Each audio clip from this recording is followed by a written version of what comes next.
ನಿಮ್ಮದೇ ಒಂದ್ಸರಿ ಕಳ್ತಾರ ನೋಡ್ರಿ, ನಿಮ್ಮದೇ ಕ್ಷೇತ್ರ.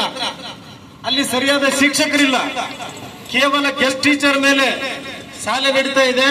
ಕಾಲೇಜಿನಲ್ಲಿ ಉಪನ್ಯಾಸಕರಿಲ್ಲ. ಇಷ್ಟೆಲ್ಲ ಸಮಸ್ಯೆಗಳ ಹಾಗರಣ ನಮ್ಮೂರಾಗಿದೆ. ಬಸ್ ಸ್ಟ್ಯಾಂಡ್ ಅಲ್ಲಿ ಕುಂತ್ಕೊಳ್ಳೋದಕ್ಕೆ ಜಾಗ ಇಲ್ಲ. ಯಾವಪ್ಪ ಬಸ್ ಸ್ಟ್ಯಾಂಡ್ ಬಗ್ಗೆ ಹಿಂದೆ ನಾವು ಸ್ಟೇಟ್ಮೆಂಟ್ ಕೊಟ್ಟಿದ್ವಿ, ಬಸ್ ಸ್ಟ್ಯಾಂಡ್ ಸ್ವಲ್ಪ ಸರಿ ಮಾಡ್ರಿ ಅಂತ ಹೇಳಿದ್ರ ದಳೆ ಸುಂಗ್ರು ಬಿಜೆಪಿ ಸರ್ಕಾರ ಹಂಗೆ ಯಾವ ಸರ್ಕಾರ ಇದ್ದಾಗ ಏನ್ ಮಾಡಿದ್ರಿ, ಏನೈತ್ರಿ? ನಿಮ್ ಸರ್ಕಾರ ಐತಲ್ಲ, ನೀವು ಸಾರ್ವಜನಿಕ ವಲಯದಾಗಿರೋರು, ನೀವು ಸರಿ ಮಾಡ್ರಿ ಅದನ್ನ. ರೈಸ್ ಪಾರ್ಕಿಗೆ ಅನುದಾನ ಕೊಟ್ಟವ್ರು ಯಡಿಯೂರಪ್ಪನವರು, ನೀವು ತಂದಿನ ಅಂತ ಹೇಳಿರಿ. ಆದ್ರೂ ನಾವೇನು ಚಕ್ಕರ್ ಎತ್ತಿಲ್ಲ.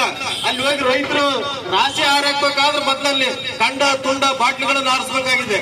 ರೈತರ ಪರಿಸ್ಥಿತಿ ಹೆಂಗಿದೆ? ರೈತರಿಗೆ, ಈ ಭಾಗದ ಒಳಭೂಮಿ ರೈತರಿಗೆ ಸರಿಯಾದ ಬೆಂಬಲವಿಲ್ಲ. ಅದ್ರ ಬಗ್ಗೆ ಯೋಚನೆ ಮಾಡ್ರಿ. ಅದು ಬಿಟ್ಟು ಯಾವ ಒಂದು ದಕ್ಕಲುಗಳು ಹೇಳಿದ ಮಾತನ್ನು ಕೇಳಿಕೊಂಡು, ಆ ಯಾವ ಒಬ್ಬ ಕೆಲಸಕ್ಕೆ ಬಾರದ ಅಧಿಕಾರಿಗಳ ಮಾತು ಕೇಳ್ಕೊಂಡು ಇವತ್ತು ನೀವು ಒಂದು ದಲಿತ ಕುಟುಂಬದ ಮೇಲೆ ದಬ್ಬಳಿಕೆ ಮಾಡಕ್ ಬರ್ತೀರಂದ್ರೆ, ಸಚಿವರೇ, ನಿಮ್ಮ ಒಂದು ಸ್ಥಾನಕ್ಕದ ಗೌರವ. ತಾವೊಬ್ಬ ಜಿಲ್ಲಾ ಉಸ್ತುವಾರಿ ಸಚಿವರಾಗಿ ತಮ್ಮದೇ ಹೃದಯ ಭಾಗದಲ್ಲಿರ್ತಕ್ಕಂಥ ಈ ನವಲಿ ಭಾಗದಲ್ಲಿ ಅನೇಕ ಸಮಸ್ಯೆಗಳಿವೆ. ಇಲ್ಲಿ ಬಾಟ್ಲಿ ಮಾರುವಂತ ಸಂಖ್ಯೆ ಹೆಚ್ಚಾಗಿದೆ, ಕುಡುಕರ ಸಂಖ್ಯೆ ಜಾಸ್ತಿ ಆಗಿದೆ. ಇವತ್ತು 10-20 ವರ್ಷದ ಯುವಕರು ಕುಡಿದು ಇವತ್ತು ತೂರಾಡುವಂತ ಪರಿಸ್ಥಿತಿ ಉಂಟಾಗಿದೆ. ಅದಕ್ಕೆ ಕಾರಣ ಯಾರು? ನೀವು ಹೇಳ್ತಾ ಇದ್ರಿ ಹಿಂದಕ್ಕೆ ನವಲಿಗೆ ಬಂದ್ಮೇಲೆ ಚಿಕನ್ ರೇಟ್ ಜಾಸ್ತಿ ಆಗೈತೆ ಅಂತ. ಈ ಮಾತು ನಿಮ್ಗೆ ನೆನಪಾಯ್ತಿಲ್ಲ, ಗೊತ್ತಿಲ್ಲ. ಅದನ್ನ ಸರಿಪಡಿಸ್ರಿ ಫಸ್ಟ್. ಇಲ್ಲಿ ಏನಾಗಬೇಕಾಗಿದೆ? ಶಿಕ್ಷಣ ಕೊಡುವಂತ ಕ್ಷೇತ್ರದಲ್ಲಿ, ರೈತರು ಬೆಳೆಯುವಂತ ಕ್ಷೇತ್ರದಲ್ಲಿ ಅನೈತಿಕ ಚಟುವಟಿಕೆ ಕೇಂದ್ರಗಳಾಗಿವೆ. ಅದ್ರ ಬಗ್ಗೆ ಈಗಾಗಲೇ ಕಾಟಗಿ ಪೊಲೀಸ್ ಸ್ಟೇಷನ್ ನಲ್ಲಿ ನಮ್ಮ ಮಾಜಿ ಶಾಸಕರು ಅದ್ರ ಬಗ್ಗೆ ಇದು ಕೊಟ್ಟಿದ್ದಾರೆ.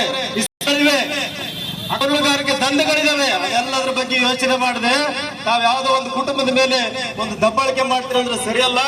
ದಯವಿಟ್ಟು ಇದು ರಾಜಕೀಯ ಮಾತಾಡೋ ವಿಷಯ ಅಲ್ಲ ಅಂತ ನಮ್ಗೆ ಗೊತ್ತು. ಆದ್ರೂ ಧರಣಿ ವಿಷಯದಲ್ಲಿ ತಾವು ಇದನ್ನು ಮುತುವರ್ಜಿ ವಹಿಸಿ.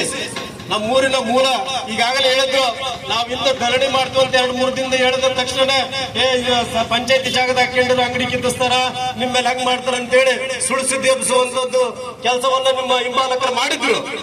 ಆದ್ರೆ ಜನರಿಗೆ ಸತ್ಯ ಗೊತ್ತಿದೆ ಇದು ಯಾವ್ದ್ರ ಪರ ಅಂತೇಳಿ. ಅದಕ್ಕಾಗಿ ವೇದಿಕೆ ಮುಖಾಂತರ ಗಂಡಾಘೋಷವಾಗಿ ಹೇಳ್ತಾ ಇದ್ದೇವೆ, ಇದು ಕೇವಲ ನ್ಯಾಯಕ್ಕಾಗಿ ಹೋರಾಟ ಹೊರತು ಯಾರ ಬದುಕು ಹಕ್ಕನ್ನು ಕಸಿದುಕೊಳ್ಳುವ ಹೋರಾಟ ಅಲ್ಲ, ಯಾರ ಉದ್ಯೋಗವನ್ನು ಕಸಿದುಕೊಳ್ಳುವ ಹೋರಾಟ ಅಲ್ಲ. ಇದು ನಮ್ಮ ಬದುಕಿನ, ನಮ್ಮ ಹಕ್ಕು, ನಮ್ಮ ಹಕ್ಕಿಗಾಗಿ ಹೋರಾಟ ನಡೀತಾ ಇದೆ ಹೊರತು ಇದರಿಂದ ಯಾವ ದುರುದ್ದೇಶ ಇಲ್ಲ. ಸಚಿವರು, ಅಧಿಕಾರಿಗಳು ಇದನ್ನು ಗಮನದಲ್ಲಿಟ್ಟುಕೊಂಡು ಈ ಹೋರಾಟಕ್ಕೆ ತಾವು ಬೆಂಬಲ ಸೂಚಿಸಿ ಇದಕ್ಕೆ ನ್ಯಾಯ ಕೊಡಬೇಕಂತ ಕೇಳ್ಕೊಳ್ತಾ ಈಗ ಮುಂದಿನದಾಗಿ ಕ್ರಾಂತಿ ಗೀತೆಗೆ ಅನುವು ಮಾಡಿಕೊಡ್ತಾ ಇದ್ದೀವಿ.